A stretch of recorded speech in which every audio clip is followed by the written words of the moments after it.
Oh oh oh, toute cette neige qui est tombée ce week-end. Hein, c'était tant beau. Ces gros flocons qui valsaient sur la ville.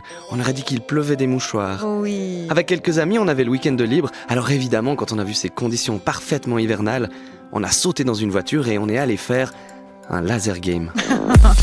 Ouais, le laser game c'est hyper bien, ok? C'est pas un truc de beauf. Enfin, si, mais avec mes potes on est des bobos, tu vois? Donc on a du recul et on fait du laser game ironiquement, ok?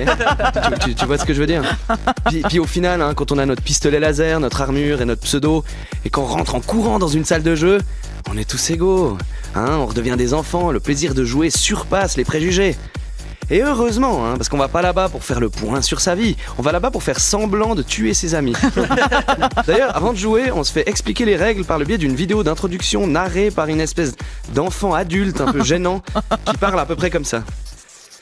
Salut les Warriors, bienvenue au laser jeu. Vous allez bientôt pouvoir tirer dans le dos de vos amis en les insultant. Mais avant tout, il faut savoir quelques règles. Tirer dans les yeux, c'est permis, mais ça fait pas de points. Si tu touches un adversaire, n'hésite pas à hurler, bien fait pour ta gueule. Une fois touché, son bouclier s'éteint pendant 10 secondes et il peut tirer sur personne. Reste alors près de lui et quand il se réactive, retire-lui dessus en hurlant « Crève, fils de pute !»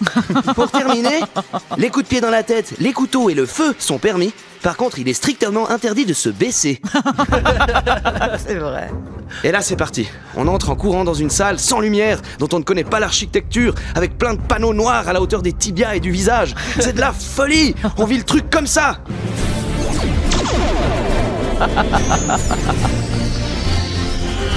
Mais Ouais, tu vois le truc, hein, c'est de la folie furieuse. Mais, en fait, en réalité, c'est plutôt ça.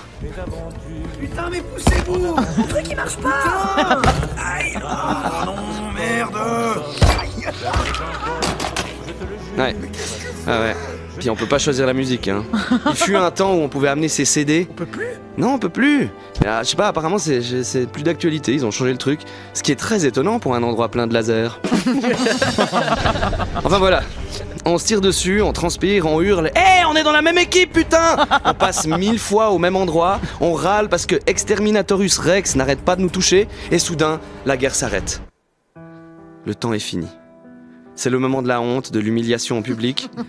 Un employé du centre de divertissement à base de rayonnement lumineux amplifié vient nous lire le résultat de la partie en utilisant nos pseudos. Alors, équipe rouge, vous remportez la manche avec 16 millions de points face au vert qui marque que 4 points. Le meilleur tireur est Petrucciani avec 97% de précision de tir, contrairement à Spermacula qui se fait tirer 600 fois dessus sans réussir à riposter.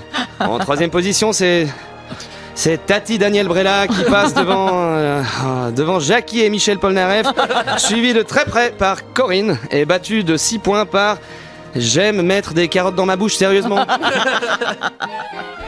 Alors oui, il a neigé ce week-end et on n'en a pas profité. Mais en même temps, vous là, hein, les skieurs, les sportifs, les chanceux avec vos chalets de montagne, hein, pendant que vous faisiez des chousses sur de la poudre toute fraîche, vous n'étiez pas à la marche pour le climat de samedi après-midi. Ah ouais, faites-moi les malins. Hein. Bon, en même temps, moi non plus, parce que après le laser game, je suis allé faire un karting.